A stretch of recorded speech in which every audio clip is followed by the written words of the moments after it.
Melusi Gigaba decided to hand himself over to the police in relation to the Transnet scandal. Remember, there was a scandal that the Zondo Commission uncovered, that G20, so it's basically countries coming together to discuss certain agendas regarding the foreign investment, import and trade. But we all know, whenever countries are colliding, it is only the investors who get fucked up. So there's Anglo American almost everywhere in Africa. Why can't we have Anglo African, where we are giving them our minerals? What do they give us in return? Not a goddamn thing. Instead, they give us loans. And Donald Trump, for him to say that there's a white genocide here in South Africa, it's because he listens to those white puppets, even though Donald Trump, he has never been here to South Africa. How can you say there's a genocide in South Africa, meanwhile you have never been to South Africa? All these illegal immigrants, they got to go. They got to go, man. If you are here illegally, you gotta go, man. You gotta. Zandile Dabula, she said that she's gonna continue with the operation whether the High Court says it's legit or not. We have a currency problem in Africa, or maybe in the whole wide world. We live in a world where the system and capitalism turns a blind eye on its hoi polloi. As we all know that nothing is permanent, I welcome you all to the LungTrey segment, where we're gonna talk, share, listen and laugh if it's laughable. So sit back, relax. I'm your host, Zandile Dabula here. See you soon.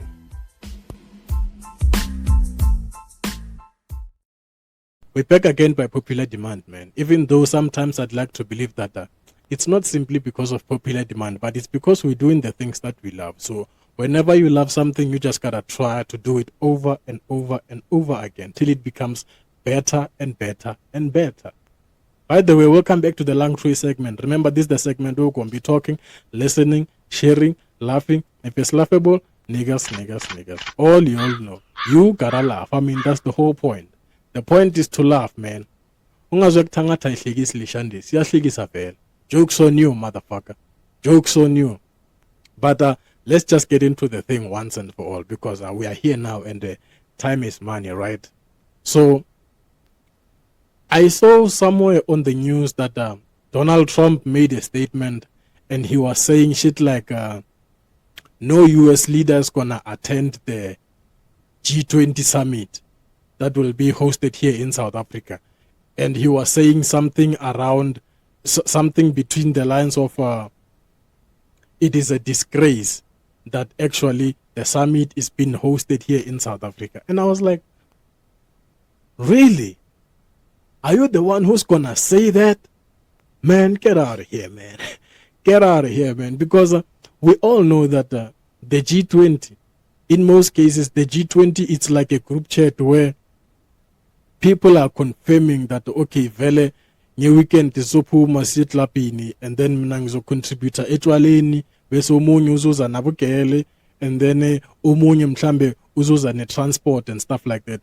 G20 nje, so it's basically countries coming together to discuss certain agendas regarding the foreign investment, import and trade, and improving the economies, right? But at the same time, it's more of a quid pro quo. You scratch my back, I scratch your back. You're gonna supply us with this, and then we're gonna supply you with a certain thing. So G20, it's like a meeting regarding foreign investment, and at the same time, all those countries that are in the G20, they are trying to improve their economy.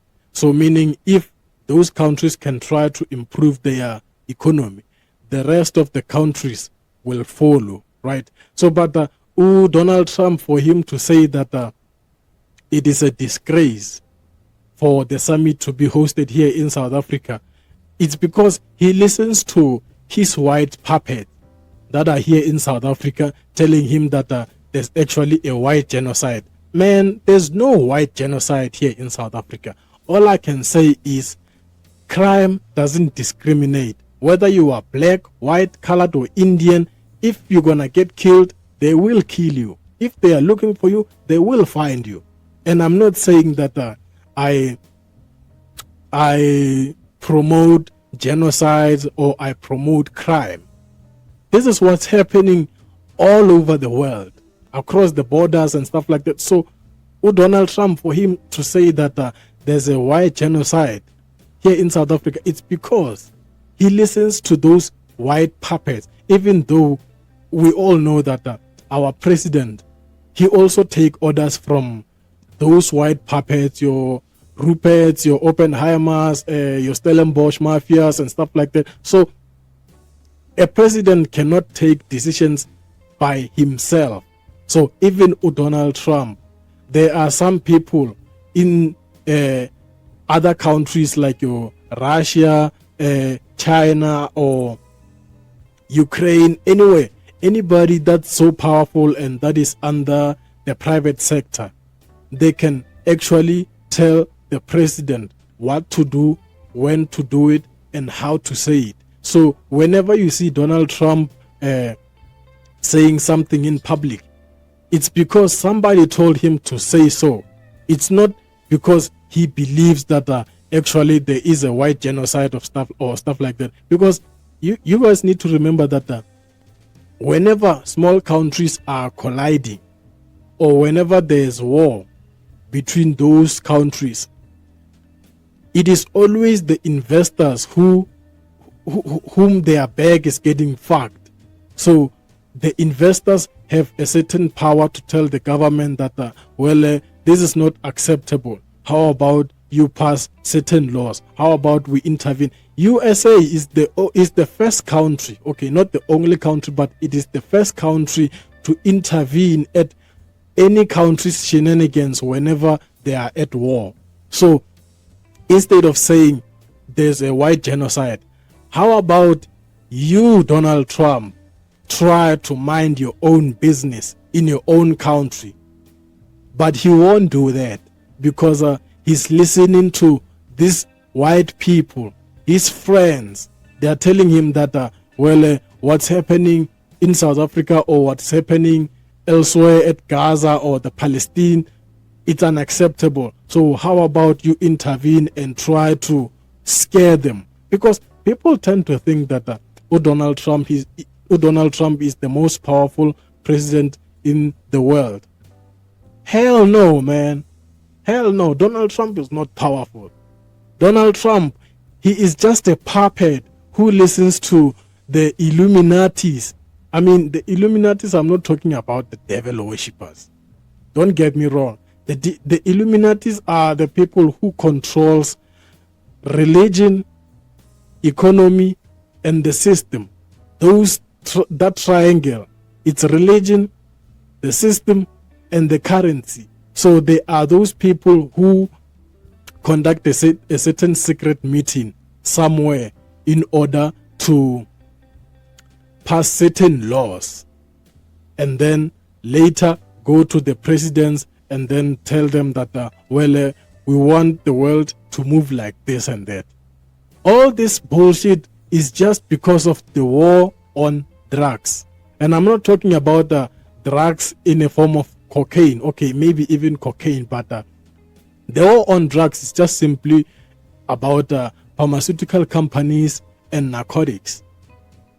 So there's always somebody who's getting a certain tender somewhere to produce certain medicine, to transport certain drugs to a certain place. So that is what the G20 is all about. Import and export, foreign trade, foreign affairs, improving the economy. But instead of improving the economy, we know there's somebody who's gonna get a certain tender, and then in the process of getting that certain tender, eventually the project, it ends up not being completed because everybody's eating. It's everyone for himself, So for him to say that it is a fucking disgrace to host the G20 Summit here in South Africa, he's saying it like he's gonna do a better job next year Because remember, next year, the summit is going to be hosted in the USA, just like the FIFA World Cup. It's going to be hosted in the USA, right? So he's saying it like he's going to do a better job. So for him to say that no US leader is going to attend the summit, he just want to tell the world that, you know what, fuck you and your G20, nigga. We actually don't need you. But if you don't need us, why are you still invested in what other countries are doing? In my opinion, I think every country has to do everything by their book, not by the European laws or the US laws or the Chinese laws, whatever. Maybe every country has to be in a dictatorship where countries are just doing their own things. But we all know whenever countries are colliding, it is only the investors who get fucked up. So before the investors get fucked up, they be like, well, how about you introduce a certain propaganda to the public and be like, well, actually this and that is happening. Meanwhile, it's not. Because whatever that he was saying, you guys need to remember again, Donald Trump, he has never been here to South Africa. Donald Trump akayazi mzansi nokuthi njani mhlambe uyibona emaphepheni bayamtshela okay ya eSouth Africa kunjena, but how can you say there's a genocide in South Africa meanwhile you have never been to South Africa? This is just wrong, man. It's so wrong. It just tells you that he also take orders from somebody above, because the government is not above everybody. The government, without the private sector, it doesn't have money. The government, without the public sector talking about the citizens, the government without the taxpayers' money is in trouble, guys. It's in trouble. So you can't just up and decide that, you know what, there's actually a genocide in South Africa. We are Zalab. How do you know that there's a actual genocide happening here in South Africa? And hear me out, right? I'm not trying to say that I agree. Actually, I don't agree. I don't agree with what you are saying about the genocide. But hear me out, right? You mean to tell me that all the white people across the globe are in fear of the 5% of the white people that are here in South Africa? Come on, man. Back in the days during apartheid, that 5% of the white people were in charge. So now that Utaki, Segapet, whenever something is happening, they be like, well, there's actually a genocide in South Africa. Well, there's actually a high crime rate in South Africa. Well, crime is everywhere. Crime is everywhere, and crime, it does not discriminate, guys.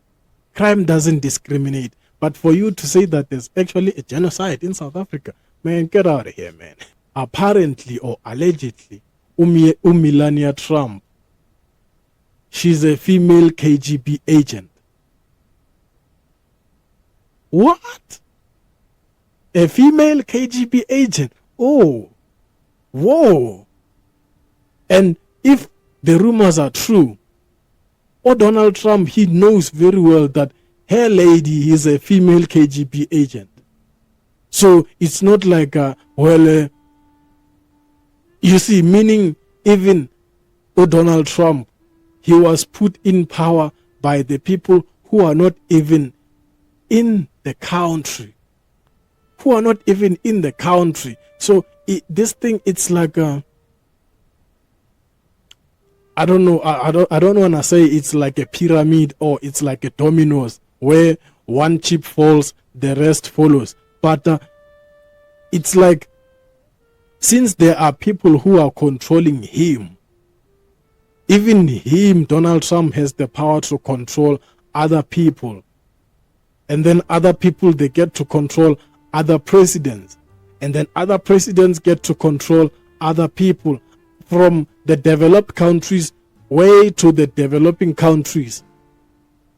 You wanna tell me that because, like I said, all these things, it leads back to the war on drugs and the war on oil.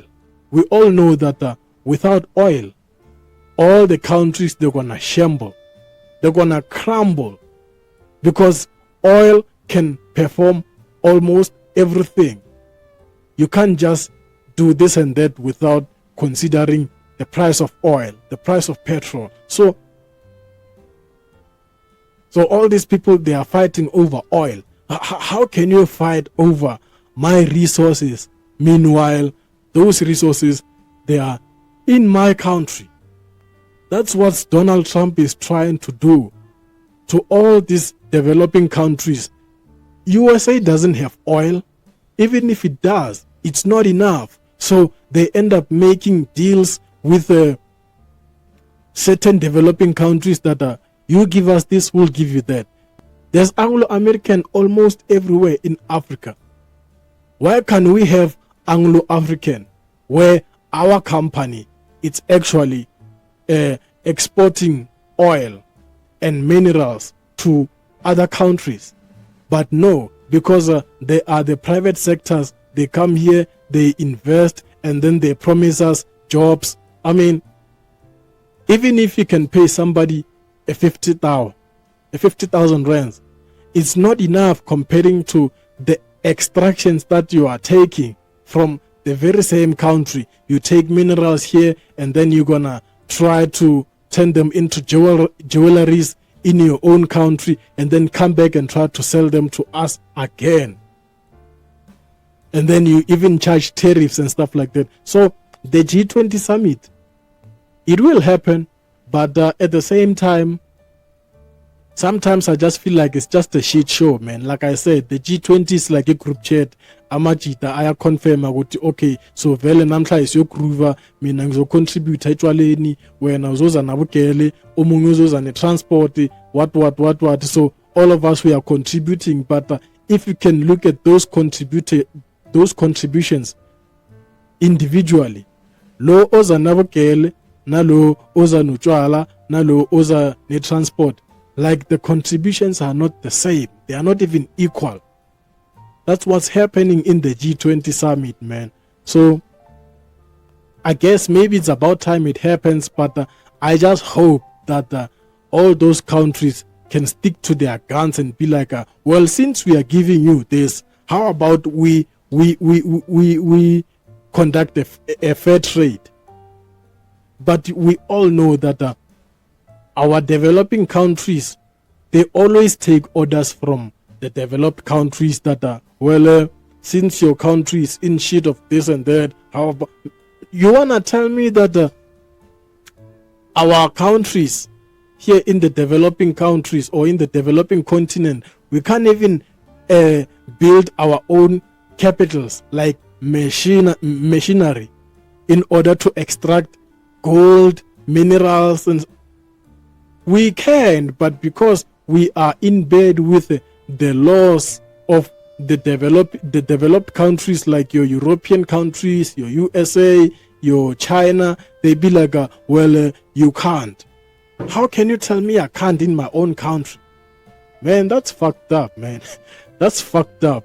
So all this bullshit is just simply because of the war on oil and the war on drugs, pharmaceutical companies, and narcotics.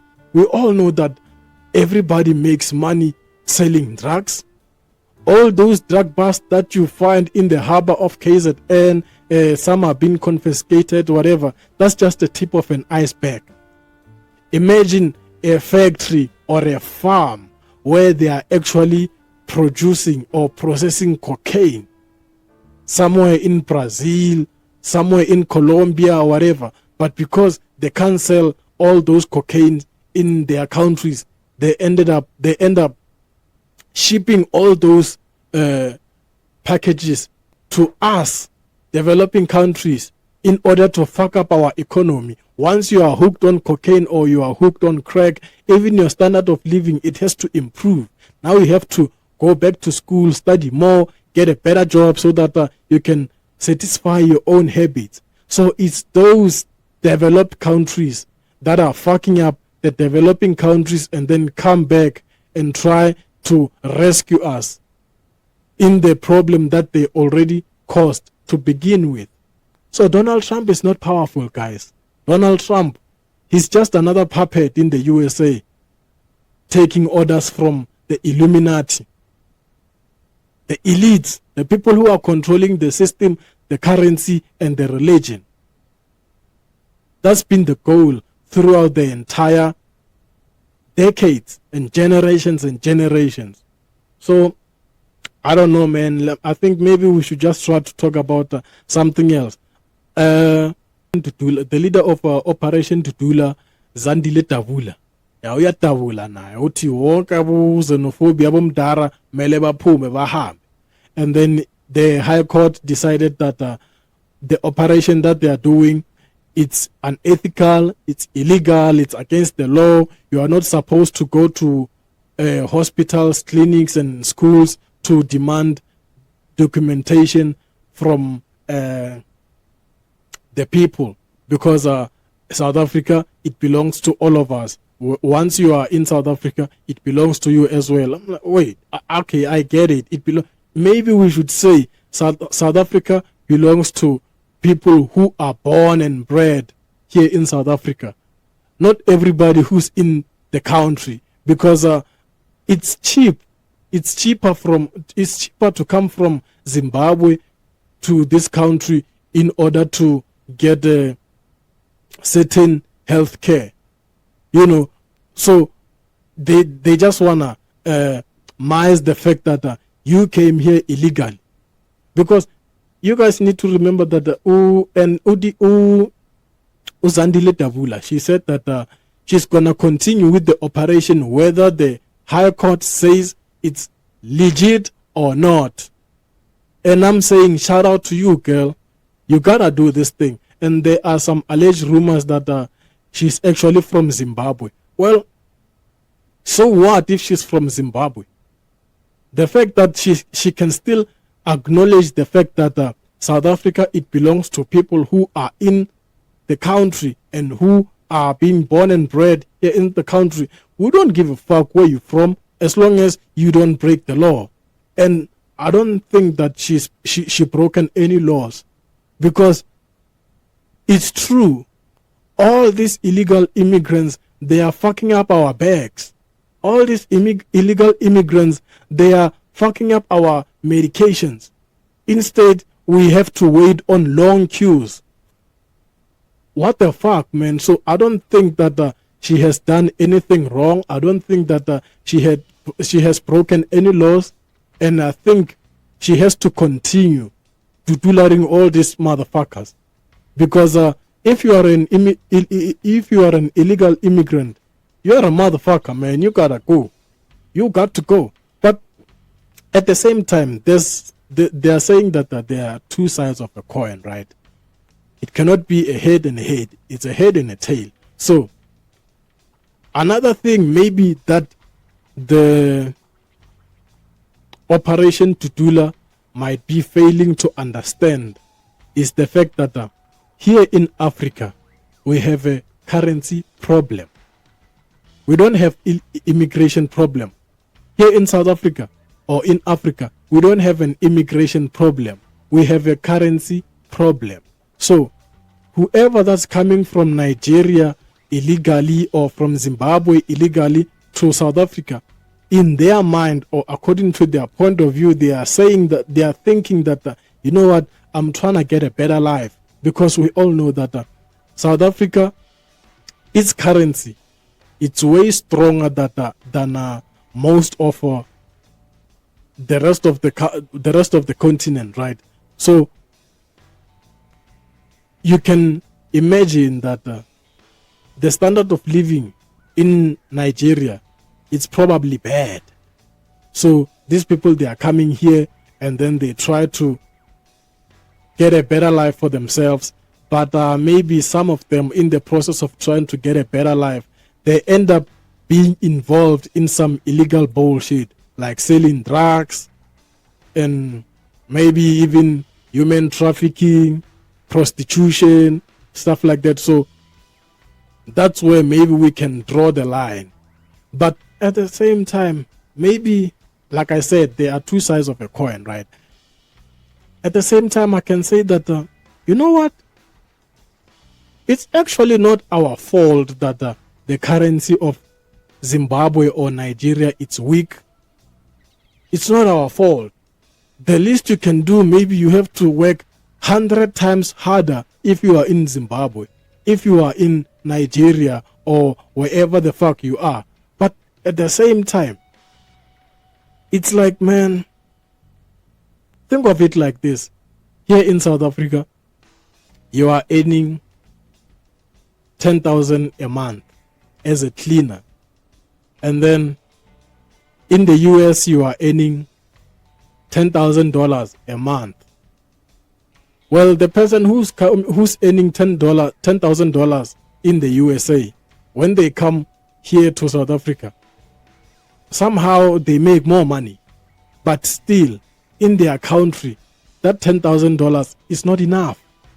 I don't know if anybody has realized this, but it's not enough. It's enough only when you are traveling to a certain country that its currency is weaker than yours. So even somebody who's earning 5 million nairas in Nigeria, whenever they come here to South Africa, they think, man, this is bullshit. It's not enough, man. It's not enough, right?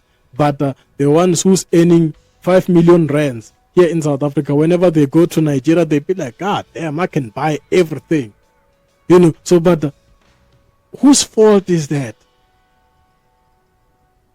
I can say it's the country's fault, but at the same time, we have a currency problem. That's what I'm trying to say. We have a currency problem in Africa, or maybe in the whole wide world.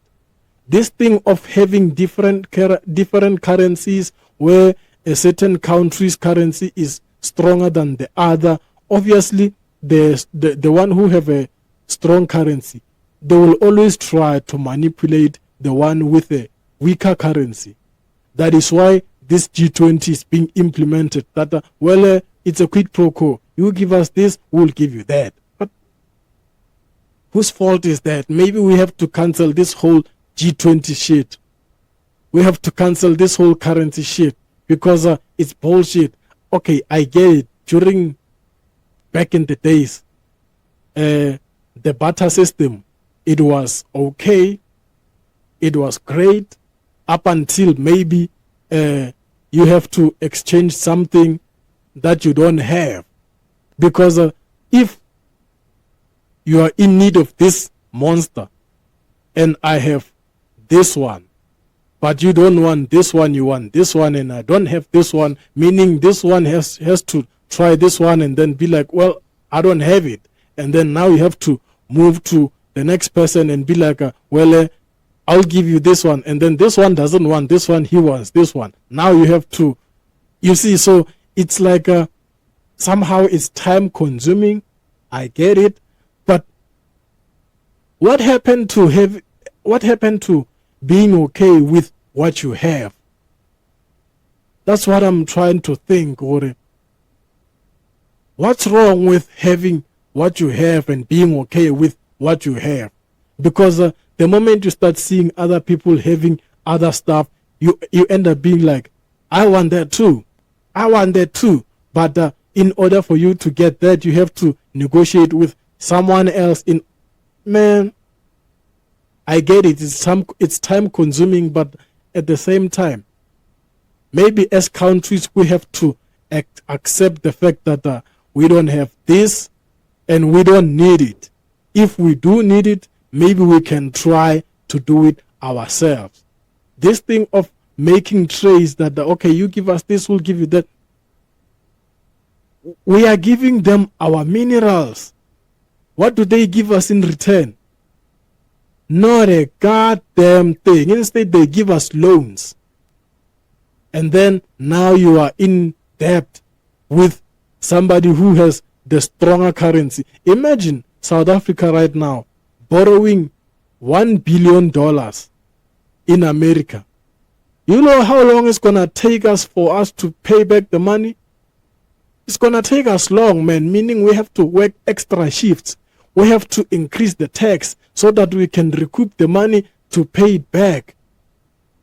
Because there are no European countries that can come and borrow money here in South Africa. I mean, if European countries come to South Africa and borrow 1 billion rands, they can pay it within, I don't know, within a month. Because the 1 billion is probably nothing to them.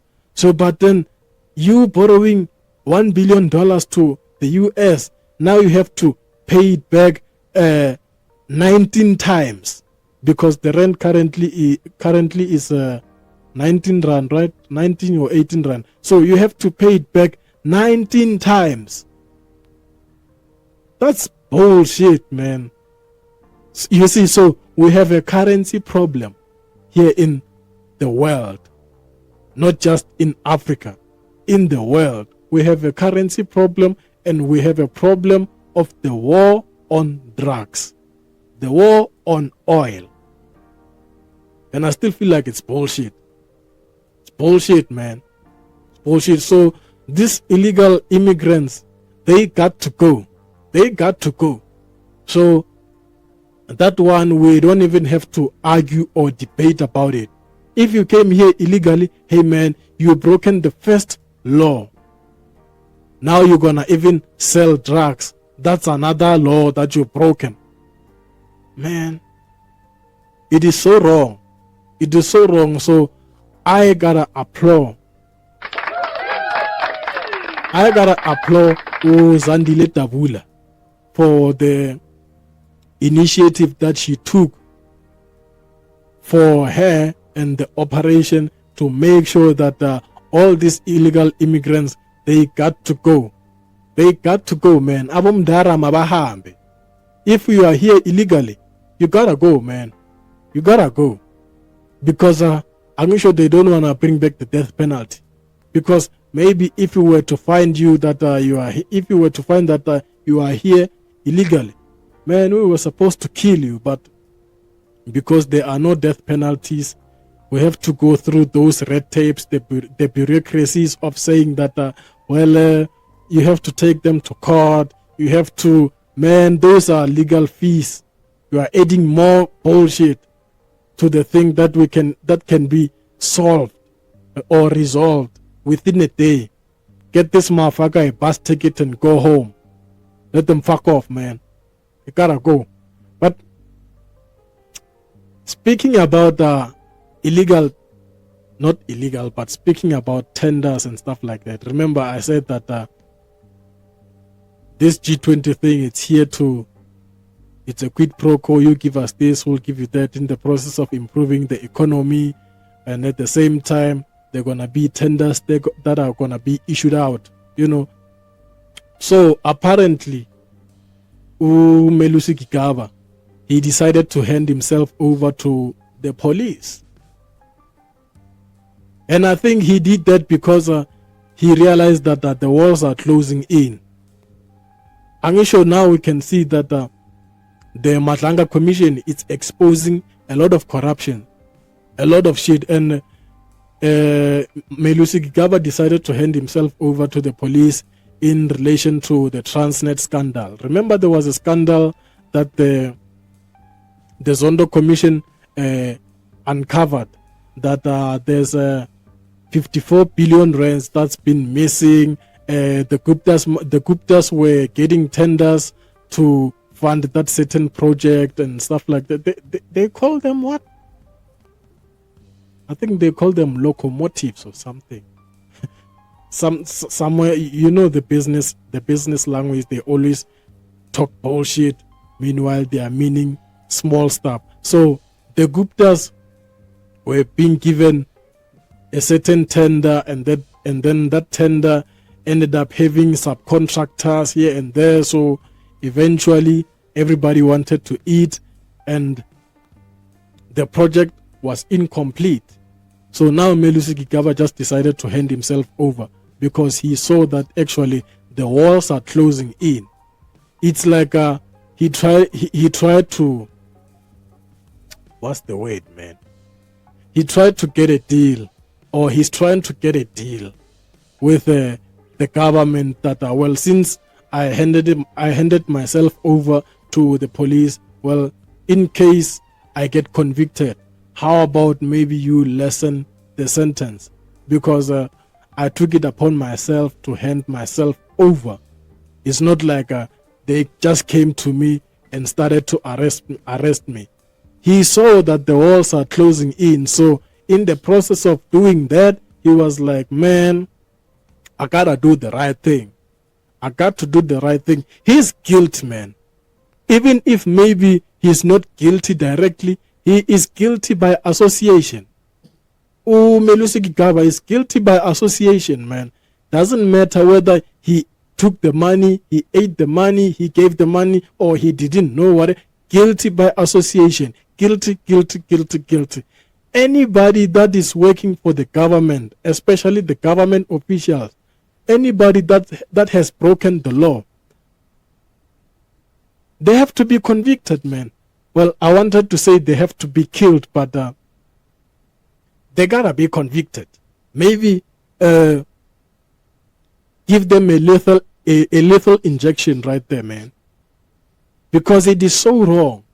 Imagine the 58 billion that was being put on the table for the tender or the project to be completed, only to find out that few people are gonna benefit from that money, and then in return the project is not even yet complete. That is so wrong, man. So this thing, it comes way from the top, where they pass bullshit laws like even this meeting, your G20 whatsoever, they be like, we're gonna have this and that, and then we're gonna have we're gonna issue out tenders, and then we're gonna start a project, but then the project doesn't even get completed. Suppose even, let's say, the project is being completed, right? The people who are working on that on that project at the lower levels, they're not even getting enough money. Suppose maybe, let's say, let me just give you an example. Suppose, let's say, the Transnet project, it's worth 58 billion, right? And at the same time, that 58 billion, it's gonna be given to maybe, let's say, one company. One company, it can make the project to be completed. The person who's working night shift and day shift, maybe, man, let's just pay them 100K, man. Not just 10K, 50K, whatever, depending on the level of your qualification or the level of your duties. That's a lot of money. So let's just pay them more money instead, so that everybody can eat. Everybody that's been employed to work on that project, let them eat. But you won't see that. You won't see that. There are some people, man, who've been working for the government for more than 30 years. They haven't even seen $1 million in their life. But the companies or the departments that they are working for, it has generated billions and billions of rands.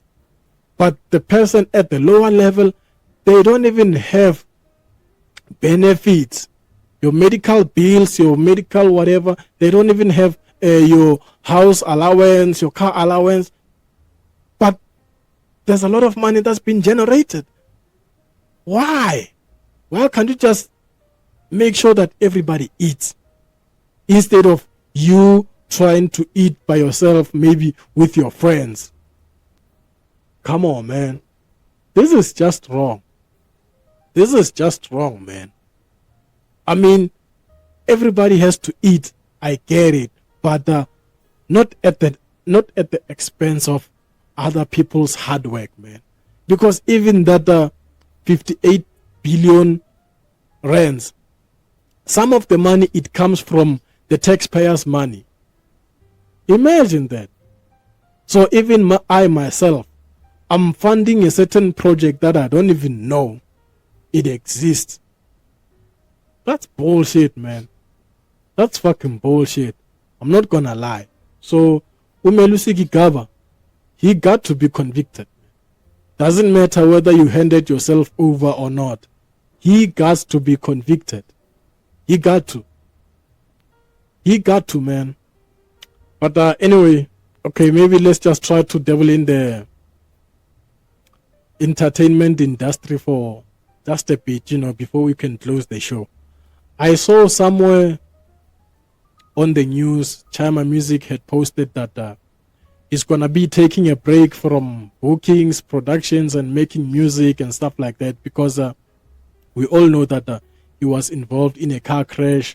Eventually, one of his friends, he ended up dying, unfortunately. Rest in peace to Poison. So, but I just want to make a shout out to Chima Music for taking a break from this music thing, man, because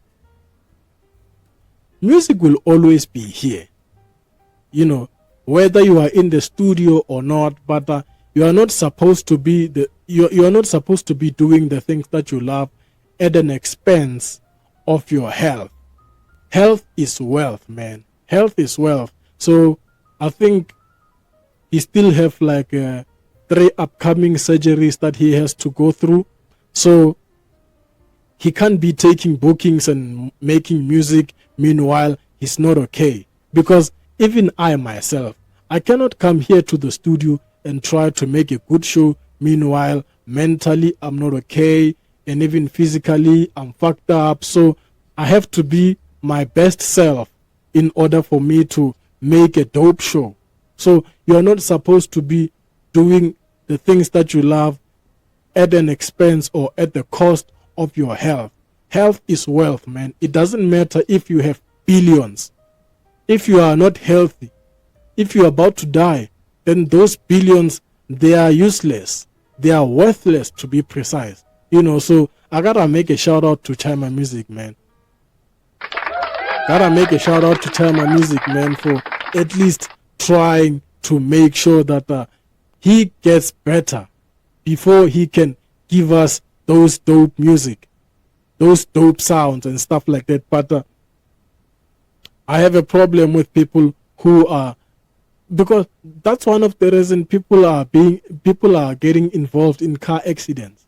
In most cases, you are fatigued, but you still end up trying to take that gig. I mean, I get it. You want money, but whenever you do something you love, man, you are not supposed to be that desperate to a point where it can cost you your life. Sometimes you have to just sit back, chill, maybe listen to other people's music. You don't have to be in the studio all the time, producing, making music, whatever. It fucks up your mental being, man. So at some point you have to sit back and relax. At least try to be one with yourself. Try to acknowledge the fact that you are still alive. That's why I gotta shout out to Chima Music, man, because not everybody can do that. Not everybody can just up and decide that I'm gonna cancel my bookings because I'm not okay. Some people are being like, you gotta eat. At the end of the day, you gotta eat. I mean, yeah, you gotta eat, but what's the point of if it's costing your life? Come on, man. It is so wrong, right? To just take bookings for the mere fact of, I want to make money. Meanwhile, your mental being and your physical being is not at the right state of mind. I mean, you're going to end up fucking shit up, man. So, shout out to the guy, man. And I think this is a lesson to other artists that, you know what? Health is wealth, guys. Health is wealth. You're not supposed to just take bookings because, what will the public say? Fuck the public, nigga. Fuck the public. Fuck what the public are saying. It's about you. Because every now and then and every day, it's all about you, man. It doesn't matter how many people you have encountered in life. It doesn't matter how many people you communicated with during the day, whatsoever. It's all about you. If you're not okay, why are you going to try to force this shit out? You shouldn't. You shouldn't, man. Sometimes people have to learn to say no. You got to learn to say no, man. When people are offering certain things, certain deals, you got to say no sometimes. I saw somewhere, even who's this guy? I don't know his surname, but I think his name is Luyanda, the presenter of Nyan Nyan. He was being given a certain deal that he's going to get 100K for 13 episodes, and then at the same time, the production is cutting costs and stuff like that. And then he was like, you know what? If you're going to disrespect me like that, you just better, you better take this money and give it to someone else. Take this offer and offer it to someone else, because I'm big, motherfucker. You can't offer me peanuts. Meanwhile, I've been working for the longest time. So you think I'm that desperate to just take a mere 100K? There, man, 13 episodes, that's a lot. That's a lot of episodes, man. 13 episodes. You gotta be okay mentally, physically, but then they're gonna try to decide to pay you peanuts. And we all know that all these TV networks and their productions, they are making more money on your content. But instead, they're gonna try to pay you a mere 100K. It's the same as what's happening to tenders. Somebody's getting a 54 billion tender in order to give other people a mere 10K, mere 5K. Come on, man. I get it. There are so many departments, and there are so many things that the money has to be allocated to. But man, that's disrespect, man. That's disrespect. It's like telling somebody who got a PhD and whatever to go and teach at preschool. What? Man, that's disrespect. Maybe at least offer me the president position, not the principal position. But man, get the fuck out of here, man. Get the fuck out of here, man. So, but anyway, this is the end of today's segment. Yeah, this is the end of today's segment. And this is me and this is you guys. I'm out of here, man. God damn. Shit. Trejo Tebugo from Turf Loop, but currently residing in Brakpan. I'm a scriptwriter and a filmmaker. I've always wanted to study film and TV production, but due to lack of funds, I ended teaching myself how to write scripts, shoot, edit, and direct short films and podcasts. I started a YouTube channel, LungTrey Studio, where I shoot short films and podcasts on my Samsung